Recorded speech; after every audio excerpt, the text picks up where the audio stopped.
안녕하세요. 성스러움과 아름다움이 입을 맞출 때 세 번째 강의를 시작하겠습니다. 이번 강의는 우리를 구원하는 손이라는 큰 주제를 갖고 하가르에 관한 이야기와 토마스 사도에 관한 이야기를 하게 될 것 같습니다. 먼저 1부에서는 하가르에 대한 이야기를 할 텐데요. 이 그림에서 볼 수 있듯이 이 하갈이 자기 아들인 이스마엘을 끌어안고 손을 내밀고 있죠.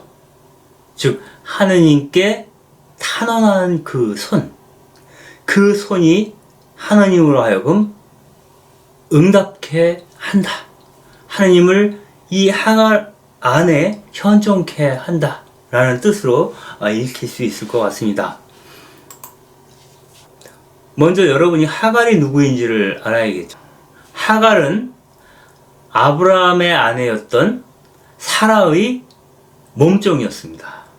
그러나 이 사라가 아이를 낳지 못하자 이 하갈을 아브라함의 침소로 들여보내죠. 그로부터 태어난 아기가 이스마엘입니다. 그러나 후일 사라가 직접 아이를 임신하여 이삭을 낳게 됨에 따라서 몸종의 자식이었던 이스마엘과 그 몸종 하갈은 아브라함의 집에서 쫓겨나게 되죠. 광야로 떠밀려나게 되는 겁니다. 그러나 자신의 불운과 불행, 비참한 처지, 이것 때문에 무너질 뻔한 그 하갈이 하느님께 손을 내밀므로써 그분께서 나에게 은총을 베푸시고 내가 그분께 오히려 그 고통 가운데서도 감사와 찬양을 드릴 수 있게 되었다라는 이야기가 바로 하갈의 이야기라고 볼 수 있습니다. 그것은 이 세상의 주변부 인생을 살아가는 많은 사람들이 경험하고 있는 그 세계이고 그 세계 안에서 어떻게 우리가 하느님께 감사와 찬양을 드릴 수 있는지 묻게 되는 것이죠. 여기서 신앙인이 갖고자 하는 그 믿음이라고 하는 것은 아주 잘 나갈 때가 아니라 무능력의 협곡 속을 헤매일 때, 고통의 시기에 그래도 그 길을 꿋꿋하게 걸어가게 하는 힘의 근원이 하느님께 있다라는 것을 믿는 것이다. 그리고 그러한 믿음이야말로 우리로 하여금 어떤 상황에서도 하느님께 감사와 찬양을 드릴 수 있도록 돕는다 라고 이야기를 합니다. 여기서 하갈의 이야기를 집중적으로 이야기할 텐데요. 앞서 말씀드린 것처럼 하갈은 아브라함의 본부인이 아니라 첩이라고 볼 수 있습니다. 그리고 자유인이 아니라 사라의 몸종이었죠. 이스마엘을 임신할 때에도 이스마엘을 낳고 나서도 여전히 하갈은 사라의 몸종으로 남아있게 됩니다. 또한 언약의 백성인 이스라엘 사람이 아니라 바로 이집트 여인이라고 하는 것. 여기서 이집트 여인이라고 부를 때 우리는 후기 유대교에서 이방인에 속하는 것이죠. 즉 객지의 종으로 팔려온 신세가 바로 하갈의 삶이었다라고 하는 겁니다. 그러므로 하갈은 누릴 수 있는, 신분상 누릴 수 있는 어떤 명예도 없습니다. 그럼에도 불구하고 하갈은 이스라엘이 아닌 또 다른 백성의 어머니가 됩니다. 그리고 그 또 다른 민족의 어머니가 될 것을 하느님께서 약속해 주십니다. 어떻게 그런 위대한 일이 하갈과 같은 여인을 통해서 성취될 수 있었는지 한번 들여다보기로 하겠습니다.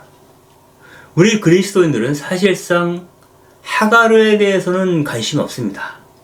하갈에 대해서 관심이 없다는 것은 그의 아들이었던 이스마엘에 대해서도 관심이 없다는 것이고, 우리의 관심의 초점은 늘 아브라함과 그 정부인이었던 사라, 그리고 그 사라의 아들이었던 이삭, 그리고 이삭의 아들이었던 야곱. 그래서 예언자들의 발언을 통해서 보면 하나님은 어떤 분이신가? 바로 아브라함의 하느님, 이삭의 하느님, 야곱의 하느님이다. 이렇게 얘기합니다. 그 하느님은 하가르의 하느님, 이스마엘의 하느님이란 말은 나오지 않습니다. 어찌 보면 이스라엘 전통에서 일정하게 배제된 전통, 그 전통의 맨 위에서 역할을 하고 있는 사람이 바로 하가르와 그의 아들이었던 이스마엘이라고 볼 수가 있습니다. 그런데 결정적으로 그리스도 교회에서 하가르에 대해서 부정적으로 생각하게 된 것은 바오로 사도의 영향이 컸던 것 같아요. 바오로 사도의 서간문인 갈라디아서 4장 21절부터 31절을 보게 되면 모든 부정적인 요소들의 상징으로서 하갈이 나오고 있습니다. 여기서 이렇게 얘기를 하죠. 한번 읽어보겠습니다. 아브라함에게는 두 아들이 있었는데 이삭과 이스마엘이겠죠. 하나는 여종에게서 낳고 이스마엘입니다. 하나는 자유의 몸인 부인에게서 낳습니다. 즉 사라의 아들 이삭이겠죠. 그런데 여종에게서 난 아들은 육에 따라 태어났고 여종에게서 난 아들은 이스마엘은 육에 따라 태어났다. 그리고 자유의 몸인 부인에게서 즉 사라에게서 난 아들은 이삭은 약속의 결과로 태어났습니다. 하느님 은총 가운데 태어났다 라는 뜻으로 읽힙니다. 육에 따라 태어난 아들이 성령에 따라 태어난 아들을 박해한 것처럼 마치 이스마엘이 이삭을, 하갈이 사라를 모함하거나 시기하거나 박해했던 것처럼 기술되어 있죠. 지금도 그렇습니다. 성경에서는 그래서 무엇이라고 말합니까? 그 여종과 아들을 내쫓아라. 여종의 자식이 자유의 몸인 부인의 아들과 함께 상속을 받을 수는 없다. 하느님이 우리에게 주실 그 상속자로서 육으로부터 난 자식은 의미 없다는 거예요. 영으로부터 난 자식, 사라로부터 출현한 인류만이 하느님께도 의미가 있다라는 것처럼 바오로 사도는 이야기하고 있는 것이죠. 그러면서 이렇게 얘기해요. 형제 여러분, 우리는 여종의 자녀가 아니라 자유의 몸인 부인의 자녀입니다. 이 구절은 우리가 아주 섬세하게 읽어야 될 것 같아요. 이 세상으로부터 자유로워서 하느님의 자녀로 살기를 희망하는 바오로 사도의 염원이 이 글에 담겨 있는 것이죠. 이 글을 통해서 우리는 하갈과 이스마엘에 대한 바오로의 시선이 너무너무 부정적이다. 오케이, 사실이지만 그 성서를, 히브리 성서를 해석하고자 하는데 바오로 사도의 의도가 있는 것은 아니다. 다만 바오로 사도는 이 글을 쓰면서 그 율법의 노예가 된 자, 그리고 그리스도를 통하여 그 율법으로부터 노예난 자, 자유로운 자, 이 두 그룹에 대한 이야기를 하고자 했던 것이죠. 그러므로 그 율법의 족쇄로부터 해방되어 하느님의 자녀로 입적할 것을 우리에게 요구하는 이야기, 그 이야기를 하고자 했을 뿐이다 라고 해석하는 것이 옳을 것 같습니다. 두 번째, 하가루와 이스마엘에 대한 우리의 인상을 보게 되면 그 여인은 어찌되었거나 기구한 운명의 여인이구나 이렇게 생각할 수 있다는 거죠. 그는 물론 가난한 집에 태어나서 객지에서 누군가의 몸종이 되었고 또 늙은 남자에게 떠밀려서 침소를 같이 쓰게 되면서 일종의 대리모라고 할까요? 시바지라고 할까요? 그래서 자기가 낳은 자식을 자기 자식이라 부를 수 없는 그러한 운명의 여인이 아니었는가 생각해 볼 수 있겠습니다.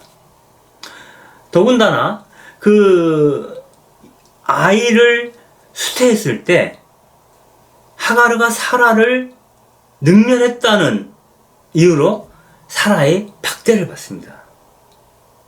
근데 여기서 우리가 잊지 말아야 할 것은 여전히 아브라함의 아내는 사라뿐이었고 또 아브라함과 동침을 하였으나 하가르는 여전히 사라의 몸종이었죠. 그러므로 아기를 수태했다고 하여 대리모인 하가르가 사라를 능멸하기는 쉽지 않습니다. 여전히 사라는 갑이고 하갈은 을이었죠. 그걸 여실히 알 수 있는 게 하갈이 못마땅했던 사라는 하갈을 박대합니다. 그래서 견디다 못해서 하갈이 임신한 몸이지만 광야로 달아나게 돼요. 그 광야, 달아난 그 광야에서 사실은 주님의 천사를 만나게 되죠. 그래서 다시 그 주님의 천사의 전가를 듣고 아브라함의 집으로 다시 돌아옵니다. 그리고 이스마엘을 낳죠. 근데 그로부터 얼마 후 사라 역시 이삭을 낳게 돼요. 그러자 사라는 아브라함을 충동질해서 하갈과 이스마엘을 집에서 쫓아내게 됩니다. 어찌 보면 하갈의 생애는 불행의 연속입니다. 원하지 않는 관계를 맺어야 하고 원하지 않는 곳으로 내쫓김을 당해야 했던 아들과 함께 아주 불행한 여성이라고 볼 수 있습니다. 여기서 우리는 하갈을 보면서 약간의 글쎄요 측은지심 같은 게 느껴지죠. 여러분들 이 그림을 보십시오. 아드리안 반데르가 그린 그림이라는데요. 아브라함과 사라가 뭔가 이야기를 나누고 있어요. 이 늙은 사라가 자기 여종인 하갈을 아브라함의 침소에 들이미는 겁니다. 아브라함과 하갈이 불륜을 저지른 게 아니에요. 사라가 밀어넣은 겁니다. 그럼에도 불구하고 하갈을 질투하고 시기하고 박대했던 자는 바로 사라였다라고 하는 것이죠.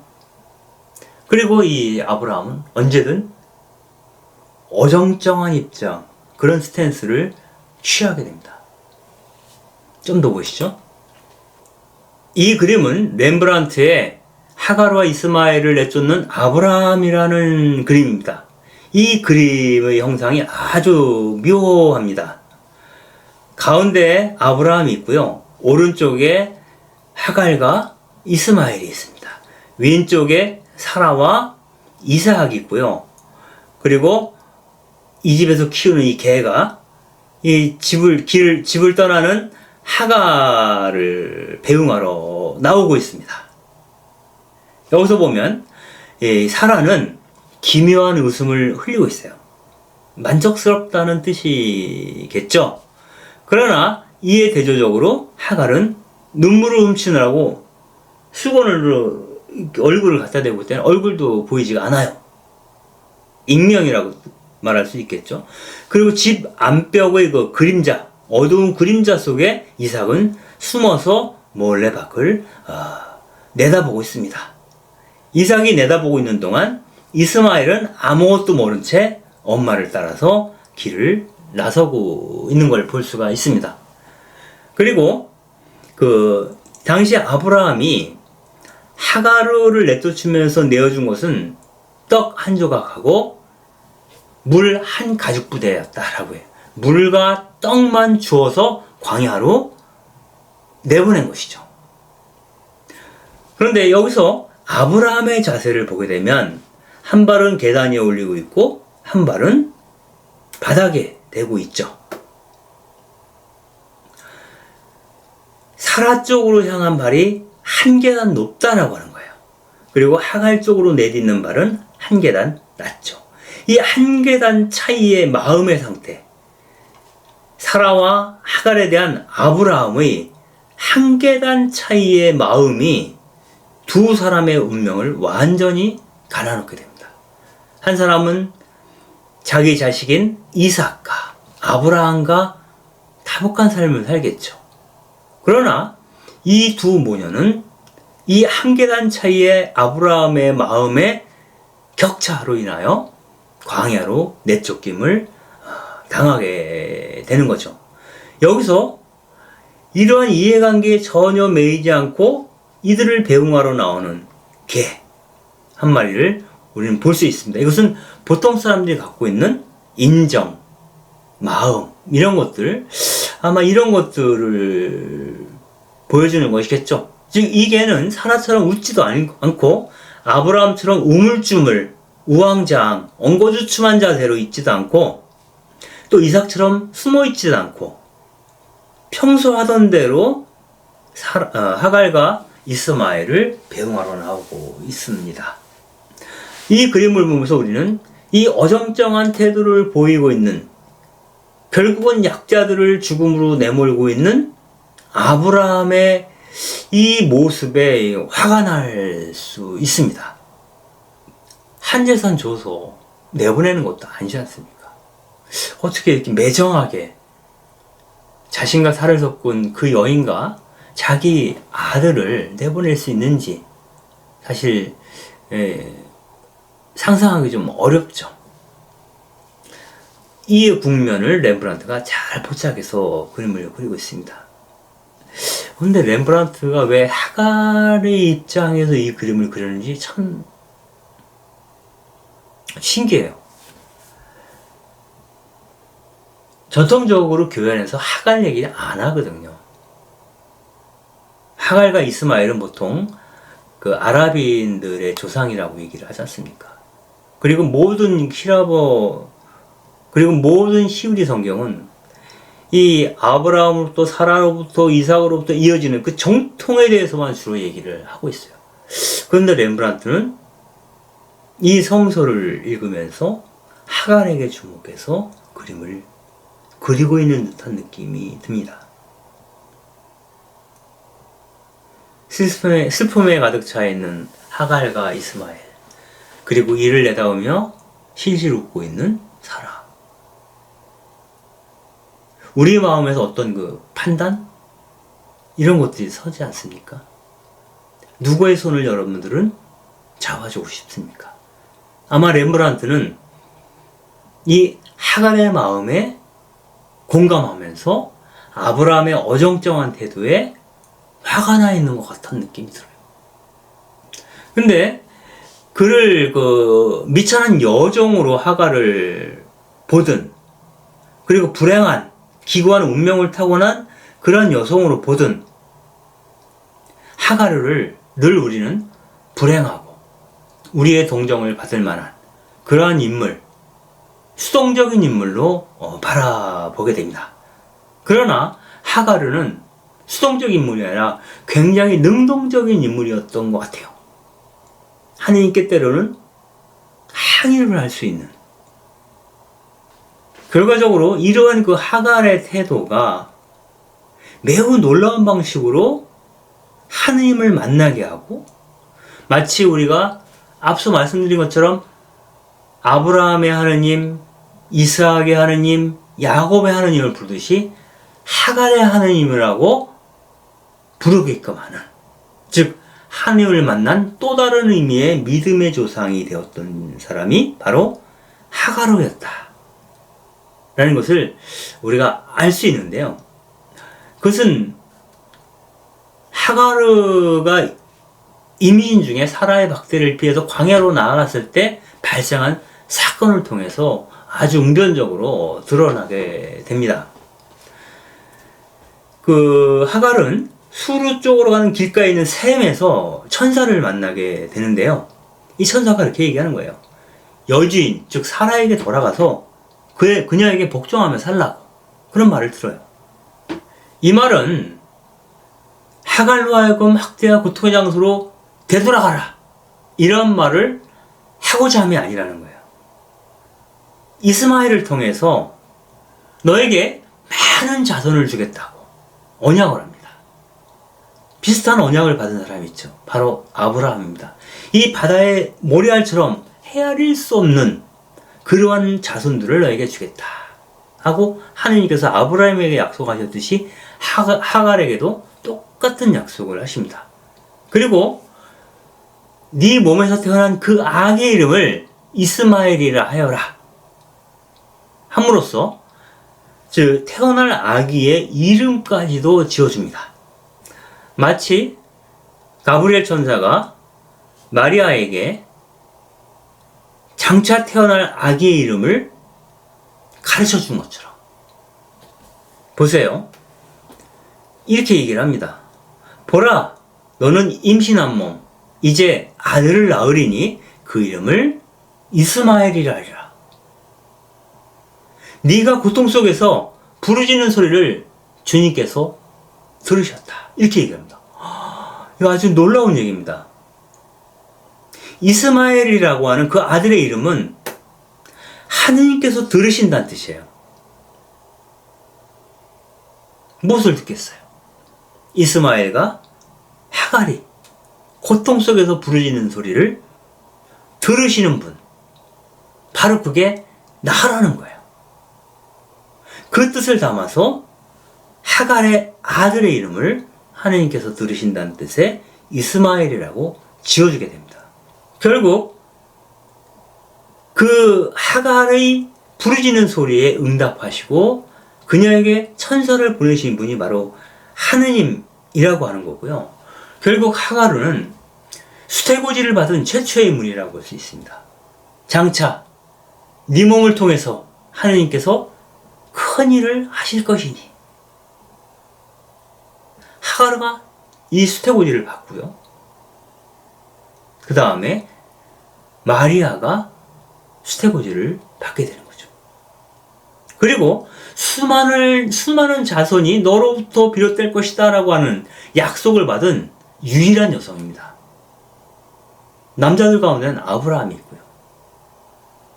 근데 여기서 우리가 또 주목해야 될 만한 게 있습니다. 네가 고통 속에서 부르짖는 소리를 주님께서 들으셨다. 탈출기, 즉 출애굽 사건을 떠올리게 해요. 히브리 노예들이 고통 중에 있을 때 그들이 울부짖는 소리를 주님께서 들으시고 이스마엘 하시고 모세를 부르는 거죠. 가서 그들을 구출하라 이렇게 부르게 되죠. 그래서 하갈의 이야기에는 출애굽 사건에서 등장하시는 하느님에 대한 이미지, 그리고 마리아의 수태고지 이야기, 그리고 아브라함에서와 같은 많은 너희 백성들에 대한 약속, 이런 여러 가지 요소들이 하갈의 인격 안에서 결합되어 있어요. 더군다나 하갈은 하느님께 이름을 지어드린 여인이기도 했어요. 모세의 경우에는 내가 히브리 백성들을 만날 터인데 그들이 누가 보내서 왔느냐고 그러면 뭐라고 대답합니까? 당신의 이름을 알려주세요. 이렇게 해서 하느님께서 나는 있는 자 야훼라고 당신 이름을 가르쳐 주시죠. 하갈의 경우에는 본인이 직접 하느님의 이름을 지었어요. 창세기 16장 13절에 이렇게 되어 있습니다. 하갈은 내가 하느님 당신을 배웠는데 어떻게 제가 살아있는 것이죠? 당시에 이스라엘 사람들은 하느님을 직접 보면 죽는다고 생각을 했거든요. 그런 말을 하면서 저에게 말씀하시는 주님의 이름을 당신은 저를 돌보시는 하느님이십니다 라고 하였다. 여기서 돌보시는 혹은 나를 보시는 하느님이란 뜻이 엘로이입니다. 엘로이, 나를 보시는 하느님. 이건 뭐냐면 하갈가 이제 하느님과 구체적인 관계 안으로 들어갔다는 것. 하느님에 대한 하갈의 특별한 권리 혹은 하갈에 대한 하느님의 특별한 권리가 설정되었다. 즉 계약 관계가 설정되고 사인하는 장면, 마지막 사인을 하는 장면이 바로 당신은 엘로이십니다 라고 하갈이 발음하면서 시작되었다 라고 볼 수도 있겠습니다. 참 이야기 너무 재밌어요. 하갈 얘기. 하갈이 하느님의 이름을 지어 드린 것은 바로 하느님께서 먼저 하갈이 낳을 그 아들의 이름을 지어 주었기 때문이에요. 들으시는 분이라는 뜻, 들으시는 하느님이라는 뜻으로 이스마엘이라고 아들 이름을 지어 주자. 아들의 이름은 들으시는 하느님이에요. 이스마엘. 그런데 하갈이 지어준 하느님 이름은 보시는 하느님이에요. 듣고 보는 하느님. 엘로이, 이스마엘. 이 두 이름은 듣고 보시는 하느님이라는 이미지를 우리에게 주죠. 무엇을 듣고 무엇을 보는 하느님인가? 울부짖는 소리를 듣고 가엾은 백성을 돌보시는 하느님이시죠. 이러한 의미에서 본다면 하갈이야말로 최초의 신학자라고 볼 수도 있겠습니다. 나중에 그 하갈과 이스마엘의 후손들이 그 하갈이 천사를 만난 그 셈을 부에르라이 로이라고 부르게 됩니다. 여기서 부엘이라는 말이 운물이라는 뜻이에요. 살아서 나를 보시는 분의 셈이라는 뜻이죠. 여러분들 그 부엘세바라는 말 많이 들어봤죠. 이렇게 유다 하란의 유다 남쪽 지방에 부엘세바가 있는데 부엘이 우물이라는 뜻이에요. 그래서 부엘세바라는 말은 맹세의 우물 이런 뜻을 갖고 있죠. 임신한 채로 광야로 도망갔다가 주님의 천사를 만나 새로 태어날 아들 이스마엘의 이름을 얻고 하느님께 보시는 분이라는 엘로이라고 하는 이름을 지어드렸던, 그리고 그의 후손이 무수히 많으리라고 하는 그 약속까지 받았던 하갈은 다시 아브라함의 집으로 돌아가지만 그 후로는 더 이상 법적으로야 사라의 몸종이었지만 영적으로는 아브라함에게나 사라에게나 누구의 종으로 살지도 않아요.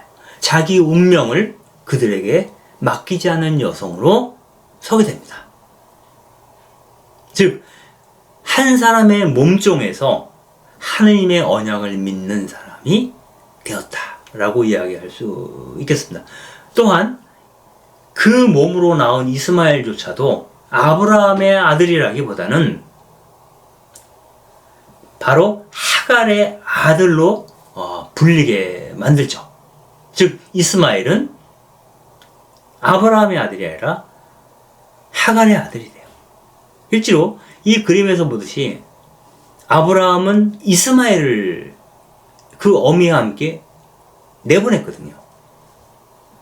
그러므로 이 내보낼 때 이미 이스마엘과 하갈은 아브라함의 족보로부터 떨어져 나갔다.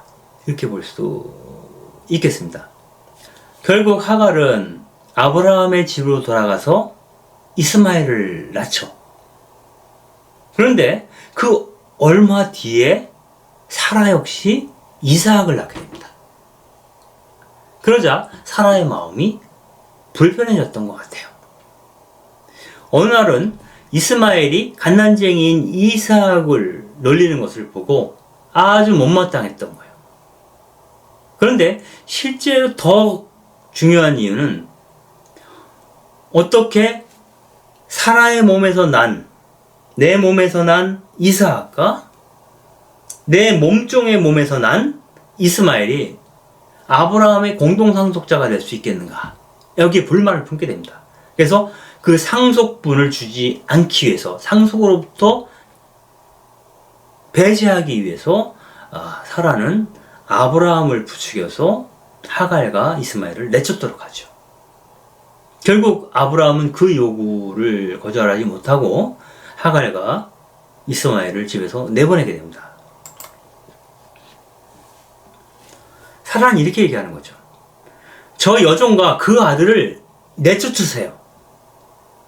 그러자 아브라함은 하가르를 아기 이스마엘과 함께 내보냈다. 이렇게 되어 있어요. 창세기에. 근데 재밌는 것은 아브라함이 하가르와 이스마엘을 집 밖으로 떠나보낼 때 내보냈다라는 표현을 쓰는데 그 단어가 모세와 아론이 이집트 왕인 파라오에게 가서 내 백성을 내보내어 그들이 광야에서 나를 위하여 축제를 지내게 하여라 라고 우리 주님께서 말씀하신다 라고 얘기할 때 내 백성을 내보내라, 내보내어 이때 쓰는 단어와 같다는 거예요. 어찌 보면 하가르는 아브라함의 집에서 나옴으로써 해방의 여정을 걷게 될 것이다 라는 것을 암시하는 것처럼 보여요. 어찌 보면 사라는 내쫓았지만 하갈은 탈출한 거죠. 그 집으로부터. 사라의 학대가 장악하고 있는 그 집으로부터 하갈은 구출되었다라고 볼 수도 있겠습니다. 마치 에집트에서 구출된 히브리 백성들처럼. 그래서 그 아브라함의 집을 떠나는 순간 하가르의 삶은 새로운 어떤 지평이 열리게 될 것이다 라고 하는 것을 암시하게 해줍니다. 보세요. 하느님께서는 에집트에서 히브리 노예들의 울부짖는 소리를 들으셨다라고 얘기를 합니다. 그런데 이 창세기에서는 하갈이 울부짖는 소리를 하느님께서 들으셨다라고 얘기를 해요. 하갈의 처지는 바로 에집트에서 종살이하는 히브리 노예들의 처지와 같은 거죠.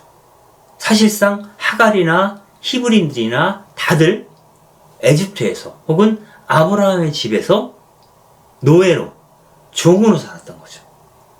그리고 히브리 백성과 하갈은 결국 그 집을 어떠한 형식으로든 탈출하게 되는 것이죠.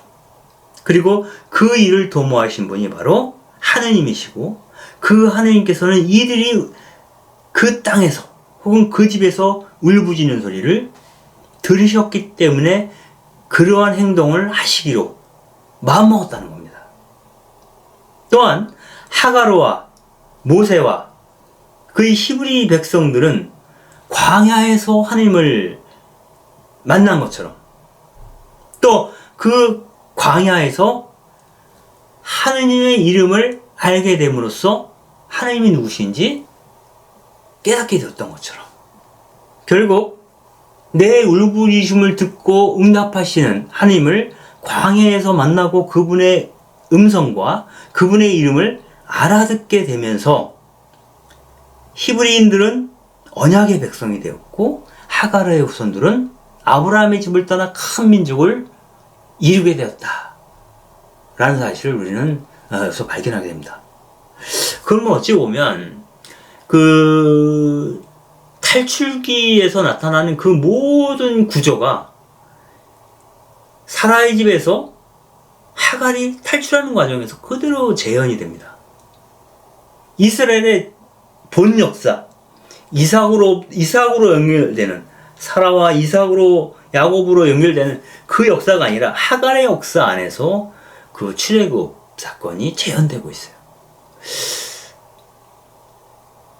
어떻게 히브리서를 쓴 작가들이 어떻게 이렇게 서술을 할 수 있었을까? 그들의 고통에 응답하시는 하느님, 사라의 고통이 아니에요. 그 몸종이었던 하갈의 고통에 반응하시는 분이라는 거예요, 하느님은. 그 아들의 이름은 들으시는 분이에요. 그리고 하갈은 그런 분을 보고 보시는 분이라고 이름을 지어드려요. 어찌 보면 이 히브리 성서의 신앙 안에서는 고통받는 자만이, 주변으로 떠밀려난 자만이 하느님을 좀 더 투명하게 보고 있는 것은 아닌가. 그리고 하느님은 그러한 사람들에게 우선적으로 반응하시는 것은 아닌가 하는 것을 눈치채게 되는 것이죠. 여기서 어떤 역사가 이어지냐면 그런 겁니다. 일단 광야로 나왔어요. 물 한 동이와 빵을 들고 나왔죠. 이 그림은 그 프레드릭 구달이 그린 하가르와 이스마엘이라는 그림입니다.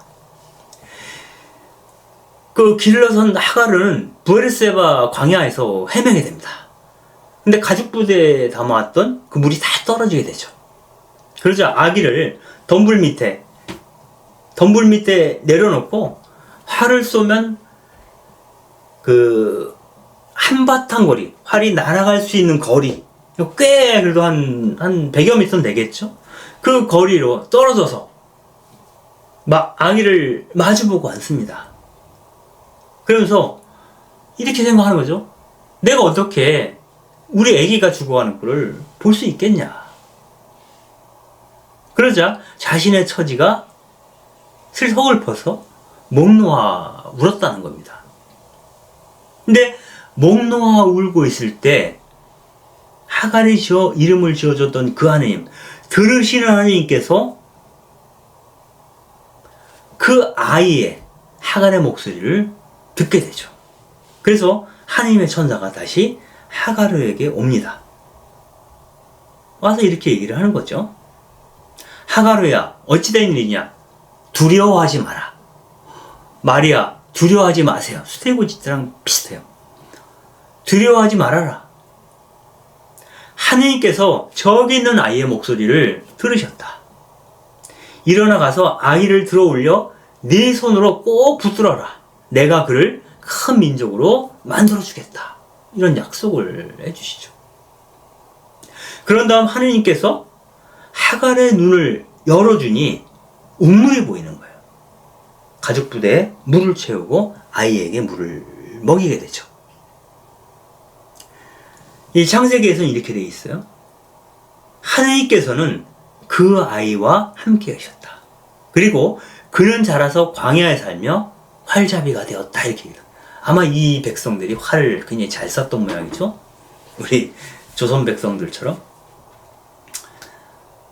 결국 하느님께서는 광야로 내쫓김을 당한 하가르와 이스마엘의 소리를 들으시고 그들의 처지를 보시고 그들과 함께 계셨다. 즉 임마누엘, 주님께서 우리와 함께 계시다.